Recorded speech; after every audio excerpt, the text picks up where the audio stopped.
On my 67th birthday, a box appeared on my porch, mahogany polished, lined with gold trim as if it had been chosen with care.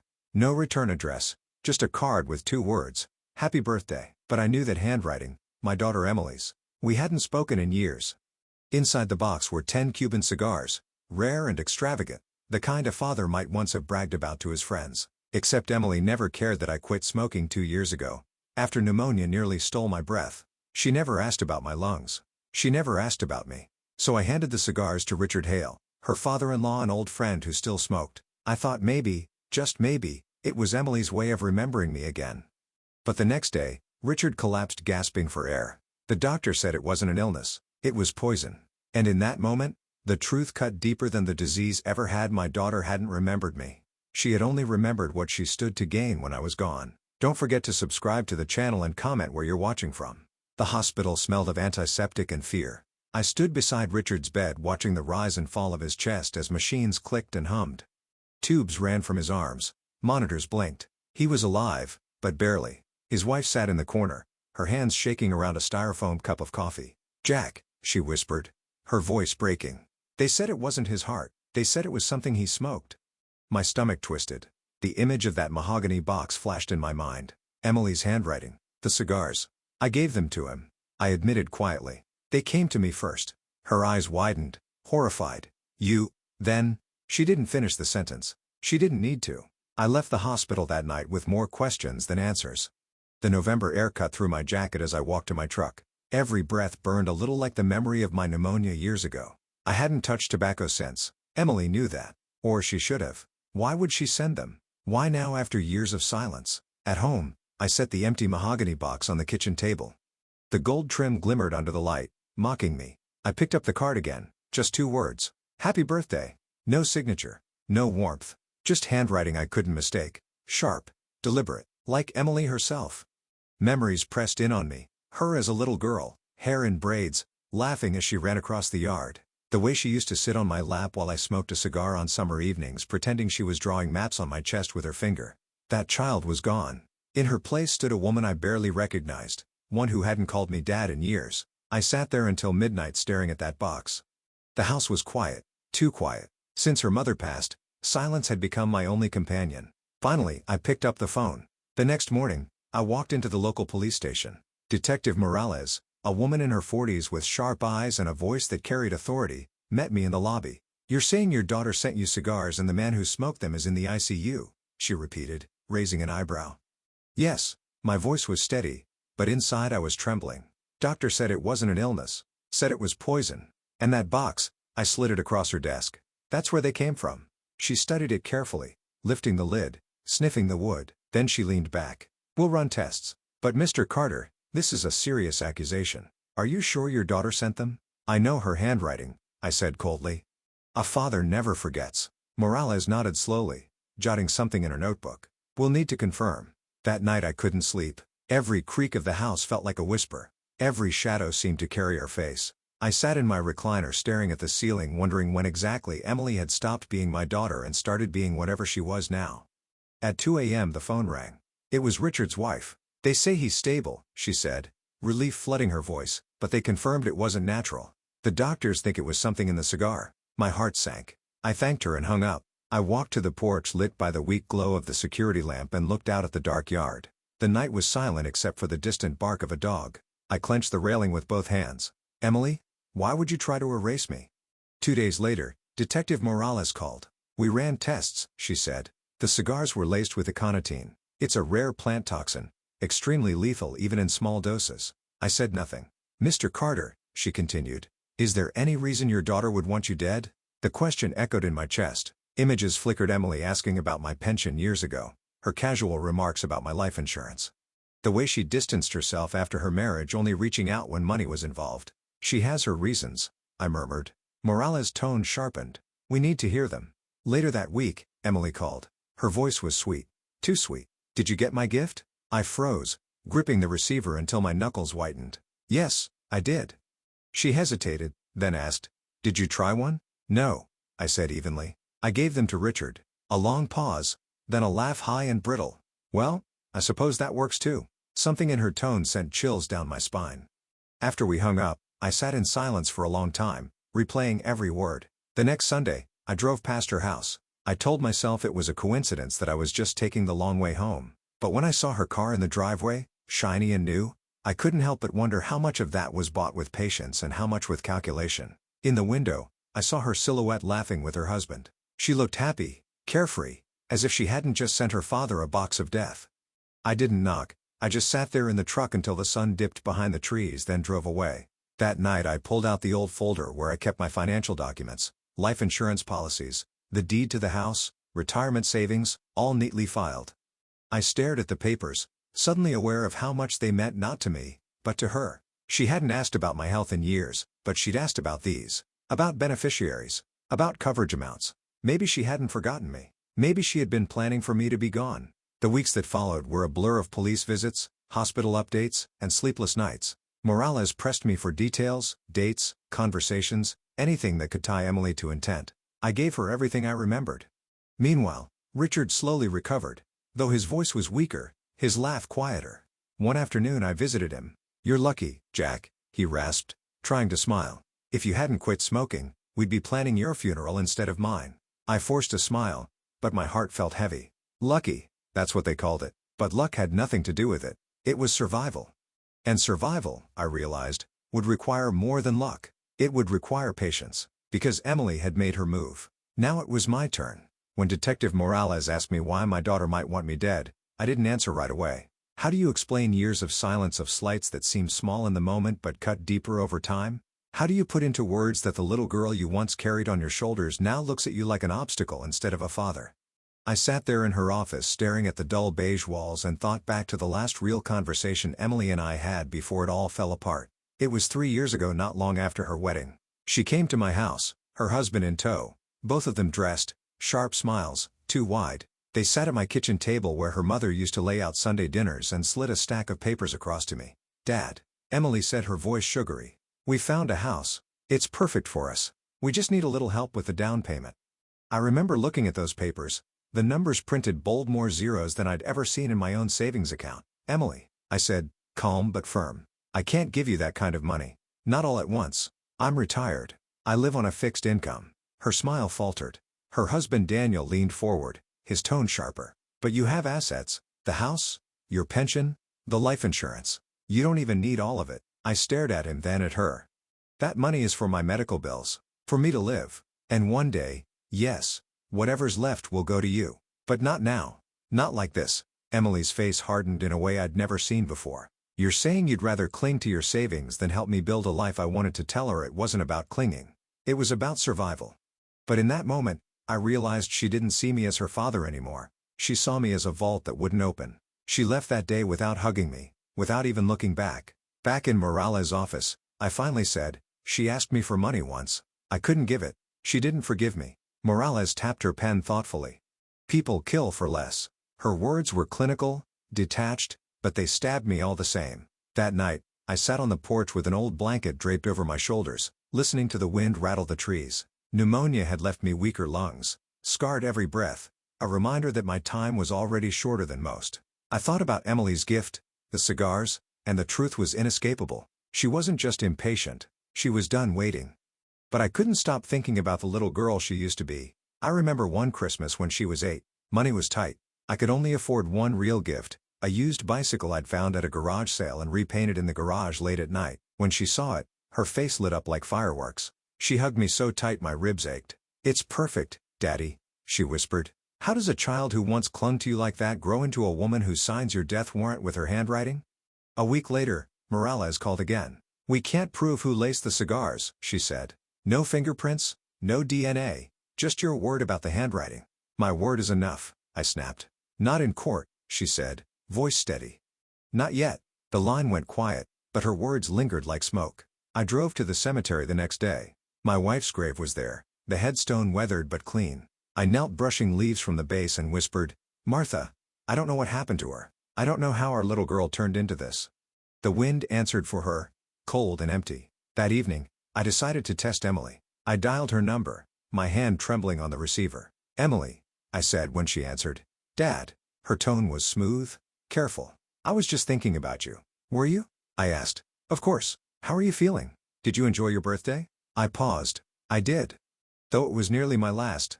Silence. Just for a beat. Then she laughed. Dad, you sound so dramatic. It was just a gift. I pressed. A gift I didn't use. Richard did. And now he's barely alive. Another silence. Heavier this time. Then she said, cold as glass. Well, maybe he should have known better. I swallowed hard. Emily, what's happened to you? But she hung up. For hours after I sat in the dark, the phone still in my hand. Those words replayed in my head. Maybe he should have known better. It wasn't guilt. It wasn't denial. It was a calculation. And I knew then that Richard was never the target. I was. The following Sunday, I ran into an old neighbor at the grocery store. A woman named Carol, who had known Emily since she was a girl. How's Emily? She asked brightly. I forced a smile. She's busy. Carol nodded. Always was ambitious.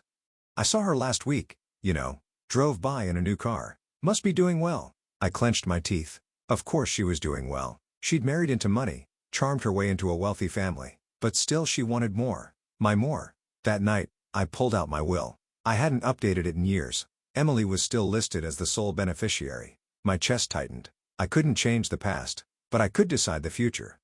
I met with my lawyer, Mr. Jacobs, a week later. He was an old man himself, glasses sliding down his nose as he shuffled papers. You're thinking of changing your will? He asked.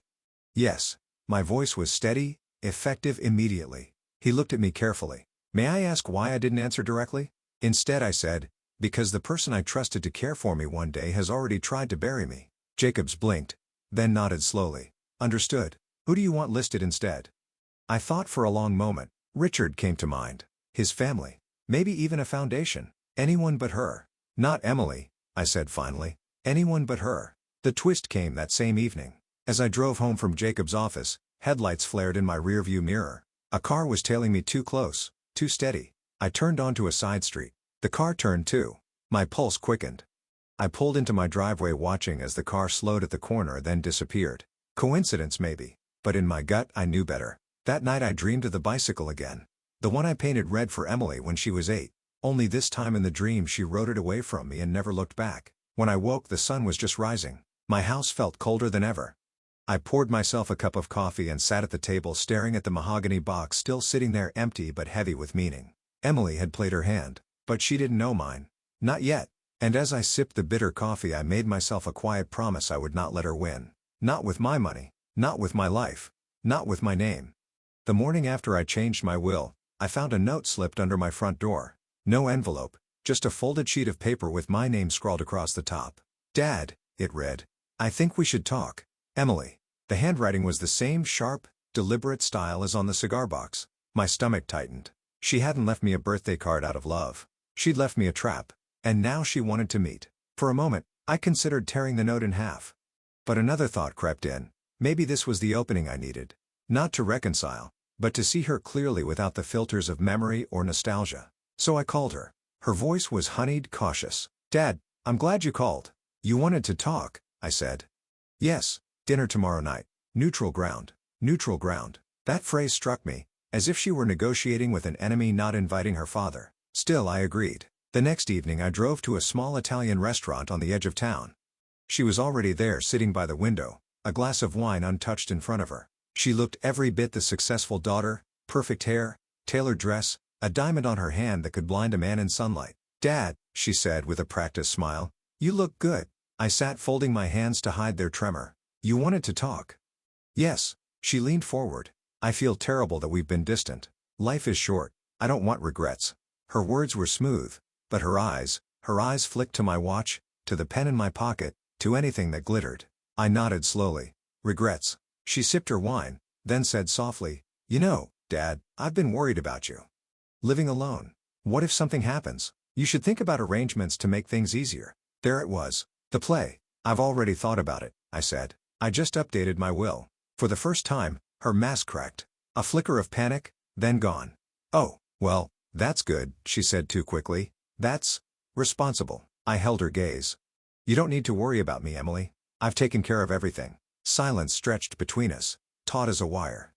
Finally, she smiled again, but it didn't reach her eyes. That's all I wanted, Dad, to know you're okay. I left that dinner with the bitter taste of marinara still on my tongue, but also with confirmation. She hadn't invited me to heal wounds. She had wanted to probe, to measure, And she had learned something she didn't expect. She no longer held the key to my estate. That night, I pulled out my insurance policy. Martha and I had taken it out decades ago when Emily was still in pigtails. Back then, she was the sole beneficiary because who else would it be? But now, the thought of her cashing that check with a smile chilled me. The next morning, I drove to the insurance office, sat across from a young man with slicked back hair and eager eyes. "You want to change your beneficiary?" he asked. "Yes. May I ask to whom?" "Richard Hale," I said without hesitation. The man blinked. "Your friend. He almost died because of a gift meant for me. He deserves something if I can't be here to give it myself." The pen scratched against the paper as I signed the forms. My chest felt lighter as I slid them back across the desk. For the first time in years, I felt like I wasn't just waiting for the next blow. I was moving pieces of my own. A week later, Emily showed up at my door. "Dad," she said, forcing a brightness into her voice. "Can I come in?" I hesitated, then opened the door. She looked around my modest living room as if appraising it. "I was in the neighborhood," she said. "Thought I'd stop by." I gestured to the chair. "Sit." She perched delicately, crossing her legs, her perfume strong enough to choke a weaker man. "Dad, I've been thinking. Maybe I was too harsh before. Asking for help. I understand you have your own needs." I raised an eyebrow. "Do you?" She smiled, tilting her head. "Of course, but I also think families should support each other. I'd do the same for you." The lie was so smooth I almost admired it. I leaned forward. "Emily, let's stop pretending. You didn't bring me cigars because you cared. You brought them because you hoped I'd smoke them." Her face froze, just for a second. Then she laughed light and hollow. "Dad, that's ridiculous. Is it Richard nearly died?" She waved a hand. "Accidents happen." I stood. "Not this kind of accident." For the first time, her mask cracked fully. Her jaw tightened. Her eyes narrowed. "You're paranoid," she hissed. "You've always been paranoid. No wonder, Mom." She stopped herself. Too late. I felt the words like a blade. "No wonder, Mom." She had been about to twist the knife deeper. I exhaled slowly. "Get out, Emily." Her eyes flashed with anger, but she stood, grabbed her purse, and left without another word. The door closed behind her with a finality that echoed through the house. That night I couldn't sleep. I sat at the kitchen table with the mahogany cigar box in front of me. Empty, but still heavy. I thought of Emily as a child falling asleep on my chest after story time. I thought of her teenage years slamming doors calling me old-fashioned. I thought of her wedding the way she smiled at Daniel but never looked back at me. And then I thought of her tonight, venom dripping from her words. I realized something, then this wasn't just about money. Emily resented me for living, for lasting longer than she wanted, and that meant she wouldn't stop. So I began to plan, not with fists, not with rage, but with patience, precision, and the tools Emily could never understand: law, paper, and time. I called Jacobs again. "One more thing," I said. "I want to set up a trust. Ironclad. Emily doesn't see a cent." Jacobs chuckled grimly. "Sounds like war." "No," I said. "It's survival." The twist came 2 days later. A letter arrived in the mail, official looking. It was from a law firm I didn't recognize. "Mr. Carter," it read. "We represent Emily Hale. This is to inform you of her intent to pursue guardianship proceedings citing concerns about your mental competency." I stared at the words until they blurred. Guardianship. She wasn't just waiting for me to die. She was trying to declare me unfit to live. The letter shook in my hand long after I'd finished reading it. Petition for guardianship. Concerns of declining mental competency. Those weren't just words on paper. They were a blade sharpened and polished by my daughter. Guardianship. If she succeeded, she wouldn't need to wait for my will or my life insurance. She would own my life while I was still breathing. I folded the letter carefully, slid it back into the envelope, and sat at my kitchen table, the same spot where Martha and I used to play cards on quiet evenings. I whispered to the empty chair across from me, "She's trying to bury me alive." The next morning, I marched into Jacob's office. He took one look at my face and pushed aside the stack of files on his desk. "Tell me," he said. I handed him the letter. His lips moved silently as he read. Then he leaned back with a long sigh. "Guardianship. That's bold and ugly. She wants to prove I'm incompetent," I said, my voice low. "She wants the court to strip me of my own decisions." Jacobs tapped the paper. "Don't underestimate her, Jack. These petitions can be dangerous. If she brings in doctors, neighbors, even receipts of mistakes, judges take them seriously." "What mistakes?" I asked sharply. He hesitated. "Tell me honestly. Have you had lapses? Forgetting Bill's medication, leaving the stove on?" I clenched my jaw. "I'm 67, not senile. I remember more than she ever gave me credit for." Jacobs leaned forward. "Then we fight. But carefully. This isn't about anger. It's about evidence. If she wants to build a case against you, we'll build one stronger for you. That week, Emily began her performance. Neighbors stopped by with odd stories. Mrs. Patterson from across the street. Your daughter mentioned you've been confused lately. Said you left your front door wide open all night. A pharmacist squinting at me. Emily told us you sometimes forget your prescriptions. We've been advised to keep an eye out. And at church, whispers traveled like wildfire. Such a shame. Poor Jack isn't all there anymore. Good thing Emily's stepping in. It was a campaign as methodical as any election. She wasn't just poisoning cigars. She was poisoning reputations. I kept a journal. Every conversation, every visit, every detail. Dates, times, names. If she wanted to drag me into court, I'd bring the truth bound in leather. One evening, as I wrote at the kitchen table, the phone rang. I picked up, expecting Jacobs. It was Emily. Dad, she said, her tone sweet as syrup. I heard you've been having trouble. Bill's medicine. Doors unlocked. Funny, I replied. I heard the same thing. Wonder where those rumors started. Silence. Then in a voice sharp as glass, she said, you can make this easy, you know. Just sign over the power of attorney. You won't have to go through the embarrassment of a hearing. I laughed, a sound I hadn't heard from my chest in months. Embarrassment. Emily. The only embarrassment here is you. She hung up. The hearing came 2 weeks later. The courthouse smelled of old wood and stale coffee. I wore my best suit, the one Martha had pressed for me before her last Sunday service. Jacob stood at my side, steady as a lighthouse. Emily arrived with her lawyer, a sleek man in a $1,000 suit who looked like he hadn't missed a meal in years. Emily herself wore black as though she were already mourning me. The judge, an older woman with sharp eyes, opened the session. Petition for guardianship over Mr. Jack Carter.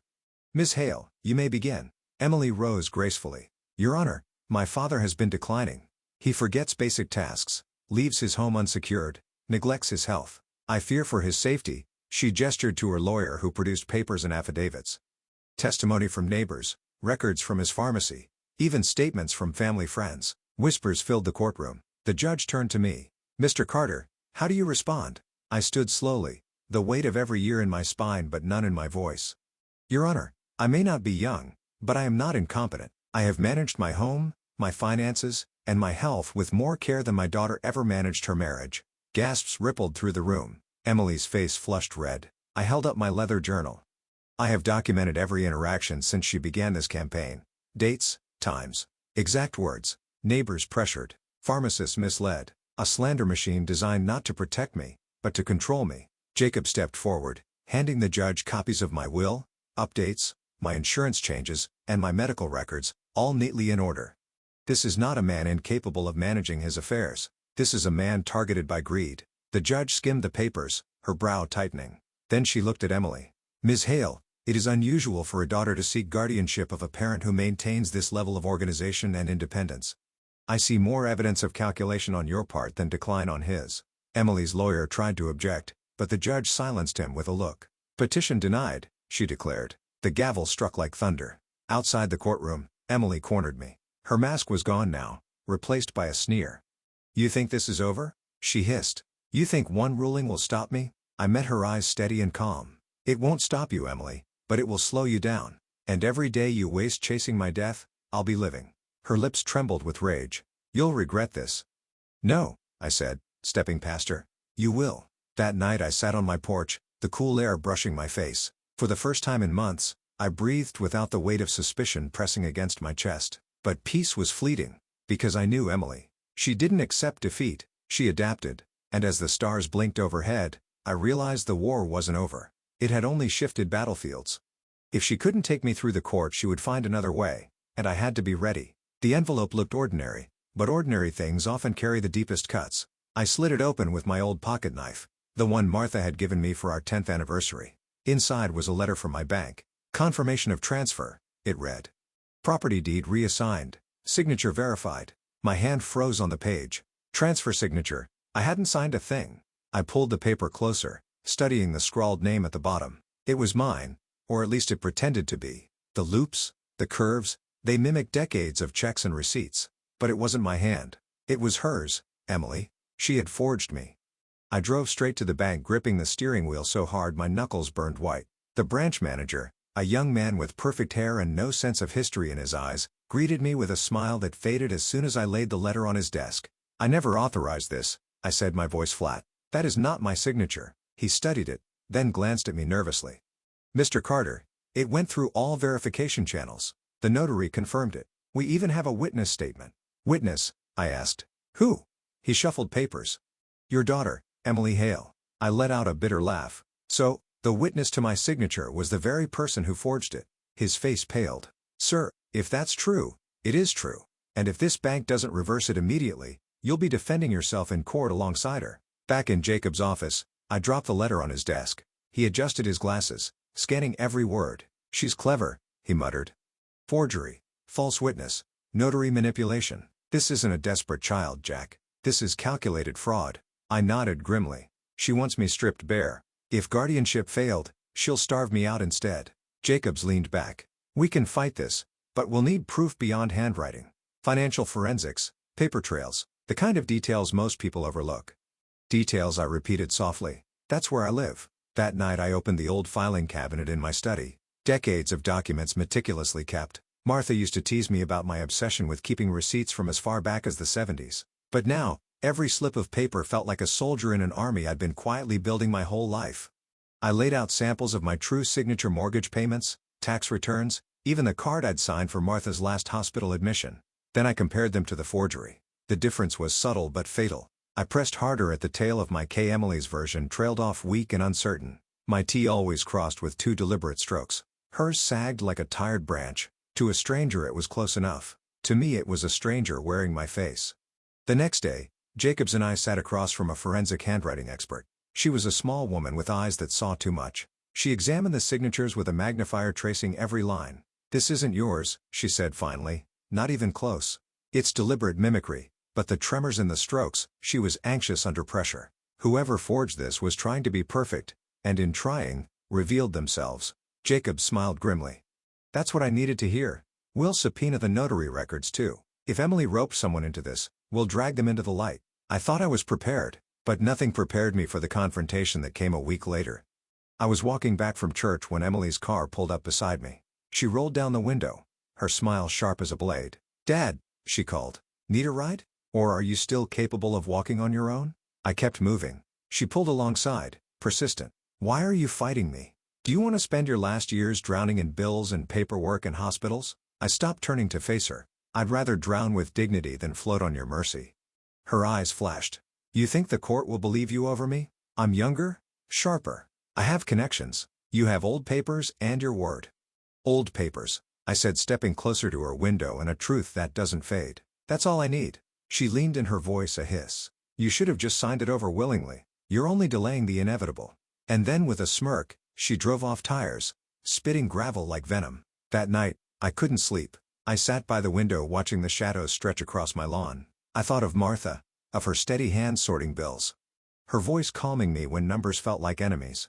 I whispered to her ghost. She's not just after money, Martha. She wants to erase me before my story's finished. The house felt colder than ever. But somewhere in that cold, I found steel. If Emily wanted to play with signatures, I'd give her one she could never fake. 2 weeks later, Jacobs and I met again. He had a gleam in his eye.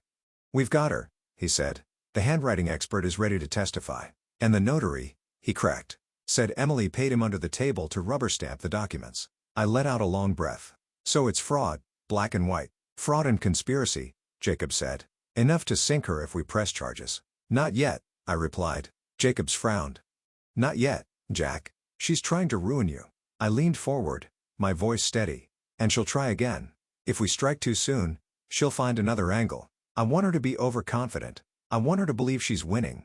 Then we take everything in one blow. That weekend, Emily came by the house unexpectedly. She stood at my porch with a smile that didn't reach her eyes. I thought maybe we could talk, she said. I stepped aside. She walked in, glancing around like she already owned the place. Dad, she began. I know things have been tense, but you need to see this from my side. I'm only trying to protect you. You're old. You forget things. I stared at her. The only thing I forgot, Emily, was how far greed can twist someone I raised. Her smile faltered. I continued, calm but sharp. You can steal my signature. You can whisper lies. But you can't rewrite the truth. And you can't kill a man who refuses to stop breathing. Her face hardened. Then I guess we'll see how long you keep breathing. She turned and left. The door clicked shut like a gavel. That night I sat again at my desk, pen in hand. But this time I wasn't just journaling. I was planning. Emily had made her move. Now it was my turn. The idea came to me in the quiet hours of the night. Sitting at my desk, the house wrapped in silence, I realized the only way to outmaneuver Emily was to give her something to chase. A decoy. A bone too tempting for her to ignore. I opened my bottom drawer and pulled out an old leather folder. Inside were stock certificates from the late 1980s, most of them worthless after the crash. But to someone hungry and careless, they might look like gold. I smiled faintly. If she wants to bleed me dry, let's see how fast she runs toward a vein that's already empty. The next morning I visited Jacobs. "You're serious?" he asked, raising his eyebrows as I laid the certificates on his desk. "Dead serious," I said. "We let her think I've been hiding a fortune all these years, something she can't resist. I want her to reveal herself." Jacobs leaned back. "It's risky. If she catches on, she won't." I cut in. "Emily believes she's smarter than me. She always has. That arrogance will blind her." He studied me for a long moment, then nodded. "All right, we plant the seed. But you'll need to act vulnerable. Make her think you're slipping."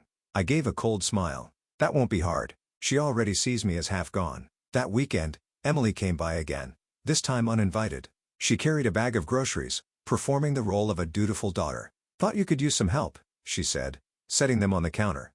I played along, moving slower than usual, letting my breath hitch just enough for her to notice. "Emily," I said, lowering myself into the chair, "there's something I've been meaning to sort out. Some old accounts. Stocks from back when your mother was alive. They've been sitting untouched for decades." Her eyes flickered quick as a spark. "Stocks," she repeated casually. "Yes, I never told anyone, not even Jacobs. They might be worth something now. I've been too tired to check." I let the silence hang, then added, "I'd like you to help me with them. After all, you're better with computers." She tried to hide it, but I saw her pulse quicken in the hollow of her throat. "Of course, Dad," she said smoothly. "I'll look into it for you." Later that night, I phoned Jacobs. "She took the bait," I said. He chuckled darkly. Now we watched the fish swim. In the following days, Emily grew bolder. She stopped pretending to care about my health and began asking pointed questions. "Where exactly are those stock papers, Dad?" "In the study," I said vaguely. "Somewhere in that old folder." I can't recall which drawer. She would linger there longer each visit, rifling through files when she thought I wasn't looking. Once I caught her standing over the folder, her fingers brushing the certificates as though they were relics of a treasure chest. "You shouldn't strain yourself with old paperwork," she said quickly when she saw me watching. I nodded. "You're right, that's why I trust you." The real twist came a week later. Richard Hale, her father-in-law, the man nearly killed by those poisoned cigars, called me from the hospital. His voice was weak but clear. "Jack, Emily came to see me," he said. My grip tightened on the phone. "What did she want?" "She asked me about your old business ventures. Said she was helping you get your finances in order." "Jack, she wasn't asking like family. She was digging like a gravedigger." I closed my eyes. The pieces were falling exactly where I thought they would. "Richard," I said softly, "don't tell her more than she already knows. And for God's sake, don't smoke anything she gives you." He gave a strained laugh that turned into a cough. "Don't worry. I learned my lesson." The next Sunday, Emily invited me to dinner at her house. "Just a simple meal," she said, her voice dripping with rehearsed sweetness. I arrived to find her table perfectly set, candles glowing. Her husband Daniel barely spoke, his eyes darting nervously between us. I could tell he knew more than he dared to say. Emily poured me wine, though she knew I rarely drank. "To new beginnings," she said, raising her glass. I sipped, but did not swallow. Instead, I let the liquid touch my lips before setting the glass down. "So, Emily," I said calmly, "have you had any luck with those old stocks?" She leaned forward, her eyes shining. "Yes, Dad, I think they could be worth a lot, enough to make things easier for you, for all of us." Her smile widened, but there was hunger behind it, sharp as teeth. Daniel dropped his fork with a clatter. Emily shot him a glare that could slice through bone. I tilted my head. "Daniel, you seem uneasy," he stammered. It's just hot in here." Emily's hand clamped over his. "He's fine. We're all fine." That night back at home, I wrote in my journal, "She's chasing shadows, mistaking them for gold. But Daniel knows. He's cracking. And when he does, the whole facade will collapse." 2 days later, Jacobs called me in. He had intercepted a request Emily filed with the bank. She had tried to use her power of attorney documents to gain access to the supposed stock accounts. Except Jacobs said waving the papers she used the forged signature again. "And this time we've got timestamp surveillance and handwriting analysis all aligned." I let out a long breath. "She's tightening the noose around her neck." Jacobs nodded. "1 or 2 more steps and we'll have enough to not only clear your name, but bury hers in court. But the real revelation came unexpectedly. Late one evening, Daniel knocked on my door. He stood there, shoulders hunched, eyes filled with something between fear and shame. "Mr. Carter," he said quietly, "I can't keep this in anymore. Emily. She told me everything. She said once you're gone, she gets everything. Insurance, property, even those stocks. And she said, if I don't back her, I'll be left with nothing." I studied him, my silence pressing heavier than any question. Finally, he whispered, "She's planning something else, something soon. And I think you should be careful." I let him sit in my study while I brewed coffee. The man trembled, his hands shaking as he clutched the mug. "She isn't the woman I married," he said. "She's obsessed, Jack. Obsessed with what you have, not who you are." I leaned forward, my voice steady as stone. "Daniel, the only way to stop her is to let her expose herself. I need you to hold steady a little longer. Can you do that?" He swallowed hard, then nodded. "Good," I said. "Because when she finally reaches for the kill, I'll be waiting." The warning Daniel gave me replayed in my mind for days. "She's planning something else. Something soon." His voice cracked with fear and I knew he wasn't exaggerating. I didn't have to wait long. 2 mornings later, I found a new pill bottle sitting on my kitchen counter. Amber glass, white cap, neatly labeled with my name. Except I hadn't seen that doctor in years and I hadn't ordered any prescription. I held it up to the light. The pills inside were off-white, chalky, unmarked. Not the standard tablets. A coldness spread through me. "She's escalating."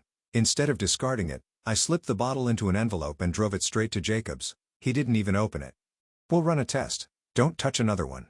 I nodded. My chest was tight, not from illness this time, but from anger. "She's not just greedy anymore, Jacobs. She's reckless. That makes her dangerous." That evening Richard called from the hospital again. His voice was frail, but his words carried weight.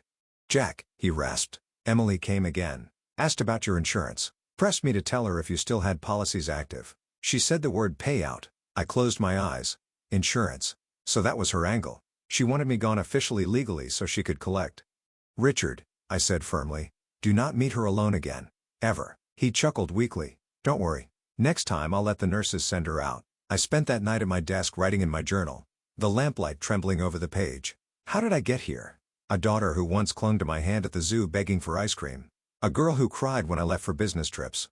Now the same woman who poisons cigars, tampers with medicine, and talks about payouts, as if I'm a policy, not her father. For the first time, I felt grief, not just for my wife, who had passed years before, but for the daughter I'd lost long before death had touched me. The next day, Jacobs called.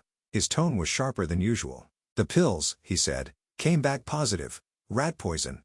Crushed and pressed into a capsule. 1 or 2 might not kill you right away, but enough in your system and your lungs would give out." Perfect cover story. Pneumonia returning. I gripped the phone so tightly my knuckles turned white. "So she wants me to look like I died of natural causes." Jacobs paused. "Jack, we need to act soon. She's already crossed the line into attempted murder." I let the silence stretch, then said, "Not yet. She has to show her hand completely. If we strike too early, she'll twist it. Say I was confused, senile. She'll walk away. No. She has to bury herself with her shovel." That Sunday, Emily invited me over again. This time, she insisted on cooking. "I've been learning some new recipes," she said brightly on the phone. "You'll love it, Dad. A hearty stew. Good for your lungs." The words made my stomach turn.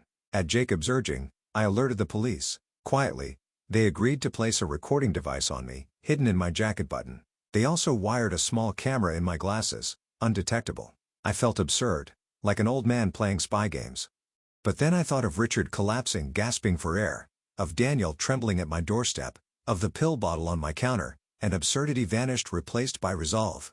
Her home smelled of rosemary and garlic. A pot simmered on the stove, steam curling into the air. Emily moved around the kitchen with the confidence of someone who believed she was already victorious. "Sit, Dad," she said warmly. "Dinner will be ready in 10. I lowered myself into the chair, adjusting my glasses just enough to angle the lens toward the counter. My eyes caught a small vial beside the cutting board, unlabeled. She ladled the stew into bowls, humming softly. Then, as if choreographed, she sprinkled a pinch of powder from the vial into mine. Not hers. Not Daniel's. Mine. My heart hammered, but my face stayed still. "Here you go," she said sweetly, setting it before me. Daniel's hands fidgeted in his lap. His eyes darted between me and the bowl. He opened his mouth and closed it, his jaw trembling. "Go ahead, Dad," Emily urged. "It's good for you." I lifted the spoon, letting it hover just above the surface. The camera caught it all. Then I set it down. "Emily," I said quietly. "Why don't you take the first bite?" Her smile faltered just slightly. "Oh, Dad, it's made just for you. You need it more." Daniel's fork clattered onto the table. His voice cracked. "Stop it, Emily. Just stop." She froze, her eyes blazing. "What are you talking about?" He pushed his chair back. "I can't keep covering for you. He knows. Everyone knows." Emily's face drained of color. Then she turned to me, her voice dripping venom. "You set me up." I met her gaze steady as stone. "No, Emily, you set yourself up." She stormed away from the table, her heels striking the floor like gunshots. The door to the kitchen slammed. I sat there in the silence that followed, Daniel shaking the untouched bowl of stew cooling in front of me. When I finally rose, I put a hand on his shoulder. "You did the right thing tonight." He nodded, tears brimming. "I don't know what happens now." "Now," I said, my voice cold but calm. "Now we let the law take its course. But Emily doesn't know it yet. She still thinks she has a chance. And that's exactly what will finish her." That night back home, I wrote again in my journal. "The trap is nearly closed. She tried to kill me with cigars, with pills, with food. Each time she failed. But failure has only sharpened her desperation. Soon she'll try one last time. And when she does, the world will see her for who she truly is." I set the pen down, staring at the quiet of my study. For the first time in months, I felt something close to peace. I had thought the storm had passed after the poisoned food. But silence has its way of whispering threats. 3 nights later, I woke to the sound of gravel crunching outside my window. At first, I told myself it was nothing, stray animals, the wind shifting the branches, but then I saw the headlights crawl across my walls, slow and searching, as if someone out there wanted to remind me that they hadn't finished their work. I didn't move. I sat in the dark, breathing shallowly, and for the first time in years I understood how it feels when the danger doesn't come with noise but with patience. That was Emily's way. She had inherited my steadiness, my quiet nature, but she'd twisted it into a weapon. The next morning, I called Detective Morales. My hand ached from gripping the phone so hard, but my voice stayed level. I told him what I had seen. The car circling my house, the lights cutting my sleep open. He wanted to push for a warrant, right? Then said it was intimidation. Said she was escalating. But I told him not yet. Emily hadn't shown her final hand. If we cornered her too early, she'd find a way to explain it all away. Coincidence. Misunderstanding. She'd smile that sharp smile and twist the story until I was the paranoid old man. I couldn't afford that. So I asked him for one more move. One more thread to let her hang herself with. He didn't like it. He said I was gambling with my own life. I told him it wasn't gambling. It was patience. Later that afternoon, Daniel came to me. He looked worse than before. Eyes rimmed red. Shoulders slumped, the weight of secrets dragging him down. The moment he stepped inside, he whispered, "She knows I talked." I sat him down at the kitchen table, the same place Emily used to sit with her homework, and I asked him to tell me everything. He said she had screamed at him, called him a traitor, and told him he had ruined their lives. She hadn't slept in days. She paced the house, checked numbers, and made phone calls at odd hours. Then he said the words that froze my blood yesterday. She asked him to check my car. She wanted him to make sure the brakes were still working. I felt the silence wrap around us. I asked him to repeat it, and he did, voice breaking. She wanted to make sure that when I drove, the car would take me downhill and never stop. She wasn't talking about the past anymore. She was planning the end. Daniel broke down at my table, sobbing into his hands, saying she told him once it was over she would be free. Free of debt. Free of me. And then the insurance. Always the insurance. I laid a hand on his shoulder and told him the truth he couldn't say aloud. She wasn't asking for freedom. She was asking for my death. That night I went into the garage. The sedan sat quietly in the dim light as it always had, loyal in its silence. 15 years of service, vacations, grocery runs, even nights when Emily had once begged me for ice cream laughing in the passenger seat. Now the same hood was meant to become my coffin. I looked at my reflection in the windshield. Old, tired lungs rattling faintly but still alive. She thought my weakness made me easy prey. She forgot who taught her patience in the first place. I called Jacobs again. I told him to wire the car, every inch of it. Bolts, lines, brakes. If she touched a single part, I wanted it on record. He said I had ice in my veins. I told him it wasn't ice. It was patience. 2 days later, patience rewarded me. I parked down the block and walked home through the shadows. From the trees, I had a clear view of my driveway. And there she was. Emily. My daughter. My blood. She crouched under the hood with a flashlight in her teeth, her hands moving with practiced certainty. She wasn't fumbling. She knew exactly what to cut. I stood there in the darkness, heart hammering, but face calm as the hidden lens above the garage captured every detail. For 20 minutes she worked, stopping only to wipe her hands on a rag. When she was finished, she stood over the car almost tenderly like an artist admiring her canvas. Then she slipped into her vehicle and drove away as if nothing had happened. I didn't move until her taillights disappeared. Then I walked to my car and placed my hand on the hood. The metal was still warm. My chest hurt not with fear, but with memory. She used to sit here swinging her legs, begging me for Sundays, and now she had turned the same car into a death trap. I went back inside and sat down, staring at the empty chair across the kitchen table. I had lost her long before this moment, but seeing her crouched in the driveway with that steady hand, it felt like burying her twice. The next morning, Jacobs called. His voice was clipped. She cut the brake line clean. If you'd driven downhill, you wouldn't have made it past the corner. I closed my eyes. It was enough. More than enough. They had her now. But instead of relief, I felt grief pressing against my ribs. Arresting her meant trials, headlines, and years in prison. My daughter, my Emily. Yet what choice did I have? Leaving her free meant my death. That evening, I visited Richard in the hospital. He was pale, his body weakened, but his eyes carried the same sharpness I remembered from our younger years. I told him she had tampered with my car. His eyes closed. "God help us," he murmured. "She's going to destroy herself," I told him. She already had.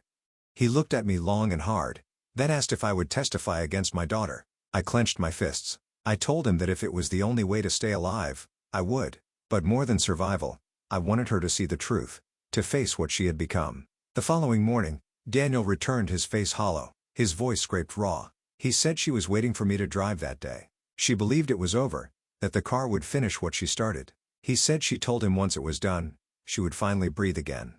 I looked him in the eye and told him that today she would learn what freedom costs. That night I prepared everything. The police had the footage. The car was wired, cameras hidden. My journal lay open in my lap as I wrote, "Tomorrow Emily faces the truth. Tomorrow she buries herself in the grave she dug for me." I closed the book and placed it on the table beside me. Then I whispered into the silence of the room, my voice steady, "Final tomorrow. My daughter tries to kill me for the last time." Morning arrived, gray and heavy, the kind of sky that presses down on your shoulders before you even step outside. I knew it would be the day everything shifted. My coffee sat untouched on the table. I wasn't hungry. I wasn't thirsty. I was waiting. By 9 o'clock, Detective Morales' unmarked car was parked 2 houses down, hidden beneath the limbs of an old oak. Another sedan I didn't recognize idled farther back, officers inside with cameras trained on my driveway.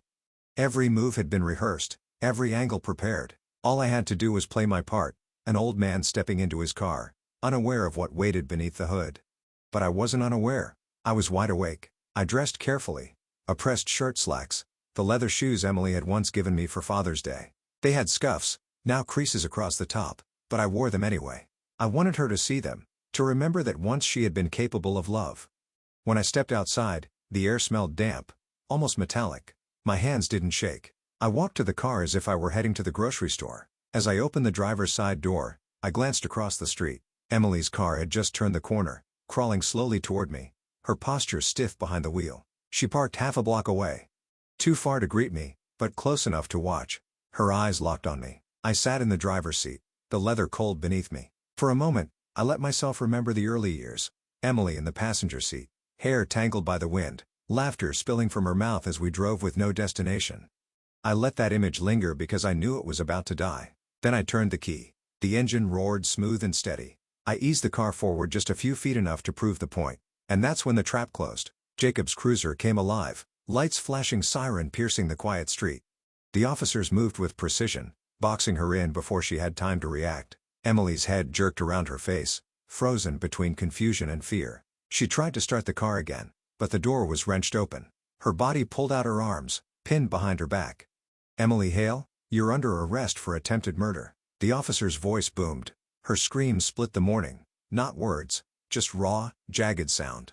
She twisted against the cuffs, eyes wild, searching for me. And when they finally locked onto mine, the betrayal cut both ways. "Dad," she shouted, tell them I didn't." But I couldn't move. My hands gripped the steering wheel, my knuckles white.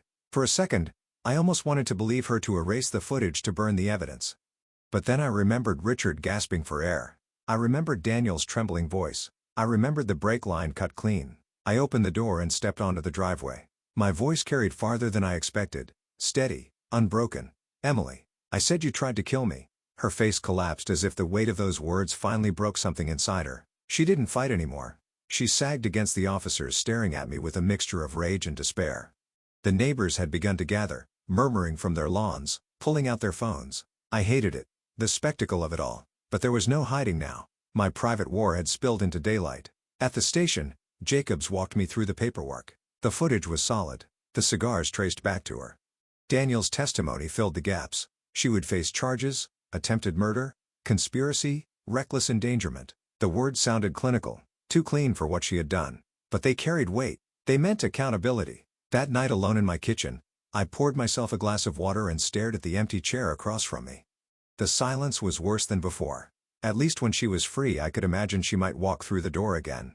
Now she was caged, and the distance between us had become absolute. But the story wasn't over. Arrests are only beginnings. The trial would come, and with it every buried secret would be dragged into the open. 2 weeks later, I sat in the courthouse, the oak benches polished to a shine, the air thick with whispers. Emily was led in her orange jumpsuit, stark against her pale skin. She refused to look at me. Her eyes stayed forward, jaw clenched.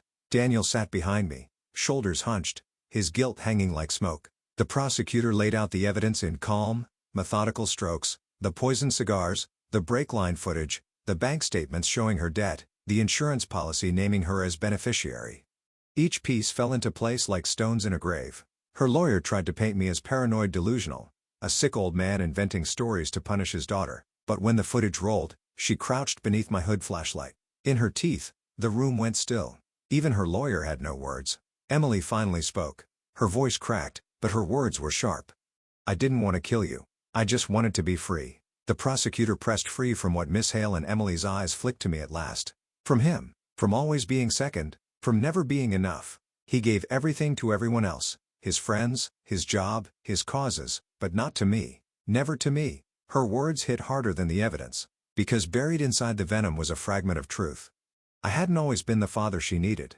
I had been distant at times, stubborn, focused on survival more than affection. And now that neglect had grown teeth. But neglect doesn't cut brake lines. When the court adjourned for the day, Daniel and I stepped outside into the cool evening air. He lit a cigarette, his hands shaking. "She's going to blame you until the end," he said quietly.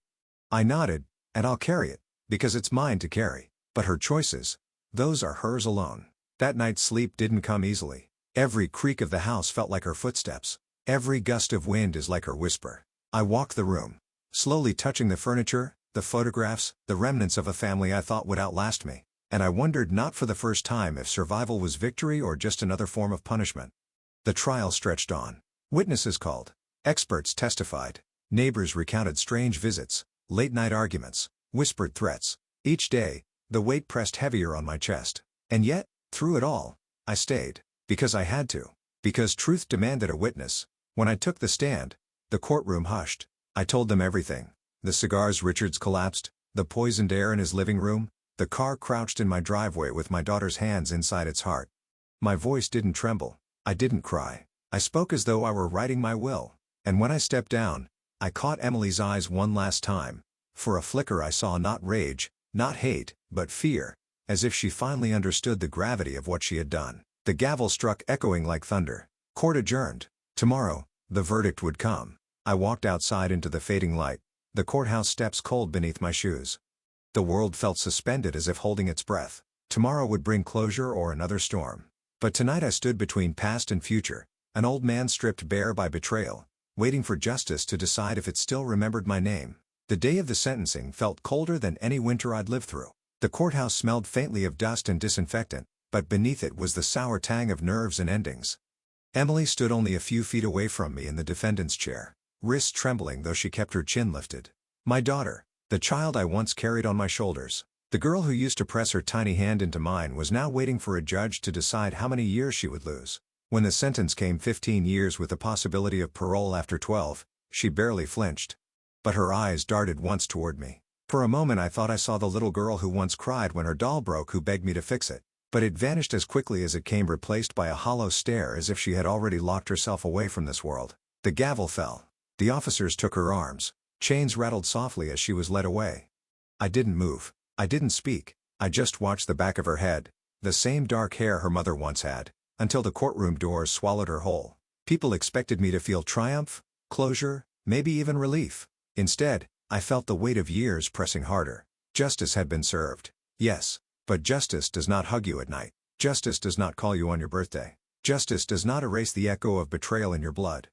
Afterward, Daniel walked beside me down the courthouse steps.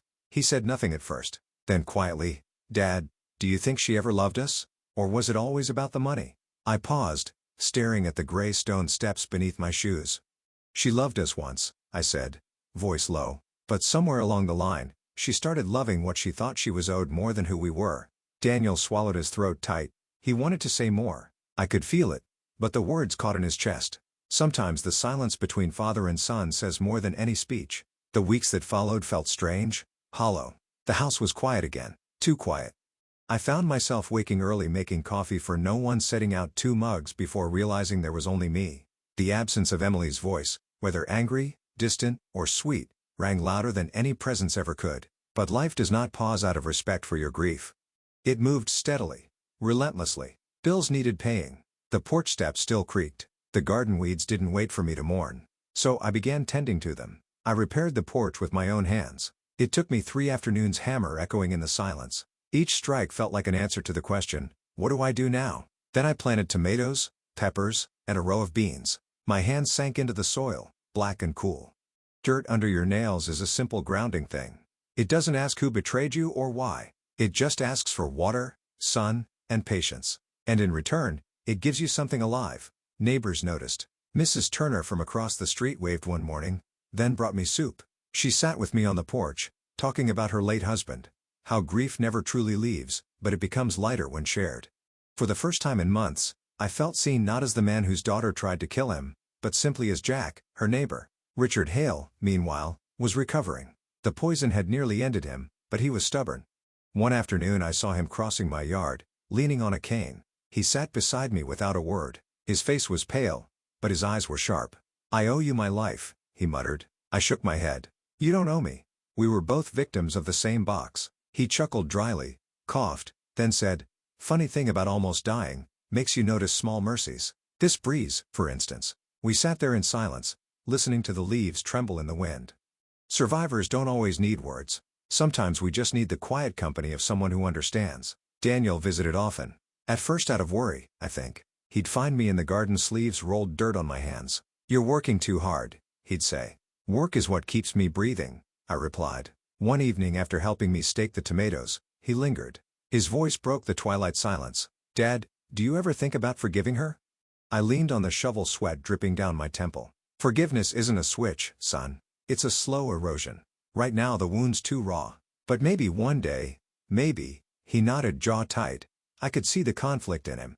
She was his sister, after all. Betrayal doesn't erase blood, but it tangles it into knots you can't undo.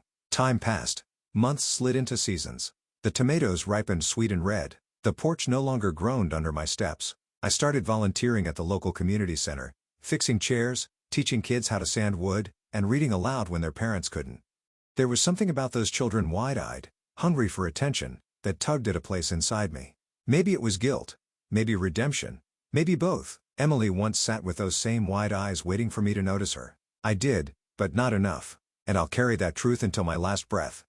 Helping those kids didn't erase what happened, but it reminded me that presence, quiet, consistent presence, is more powerful than money, gifts, or promises. Did I think of Emily every day? Did I forgive her? Not fully. Maybe never. Some nights I dreamed of her as a child, gripping my hand on the way to school, smiling when I told her a bad joke. In those dreams, she still loved me without calculation. Waking from them was always the hardest part, but over time, I learned something. Peace doesn't arrive like a storm breaking. It creeps in slowly, hidden in the ordinary, in the way a neighbor waves, in the laughter of children at the community center, in the taste of a homegrown tomato. Peace didn't come with a verdict. It came in these small, stubborn mercies. One autumn afternoon, Daniel and I sat on the porch, mugs of coffee, warming our hands. The garden stretched before us, leaves turning gold. "You seem lighter these days," he said. "Maybe I am," I answered. "Maybe I finally stopped asking why and started asking what now." He looked at me for a long time, then quietly, "I'm glad you're still here, Dad." The words landed heavier than any gavel, warmer than any verdict. In that moment, I realized something. Survival is not just about living through betrayal. It's about living beyond it. So can a man like me ever find peace after his daughter tried to erase him? Not the kind of peace that forgets. No, that's a fairy tale. But the kind of peace that lets you wake up, tend your garden, help a neighbor laugh with your son. That peace is real. I've learned that betrayal may scar you, but it doesn't have to define the rest of your life. You carry the scar, yes, but you also carry on. And in the end, that is enough. Thank you for joining me on this journey. If you like this story, please like this video. Subscribe to the channel and share your impressions of this story in the comments. To listen to the next story, click on the playlist now showing on screen.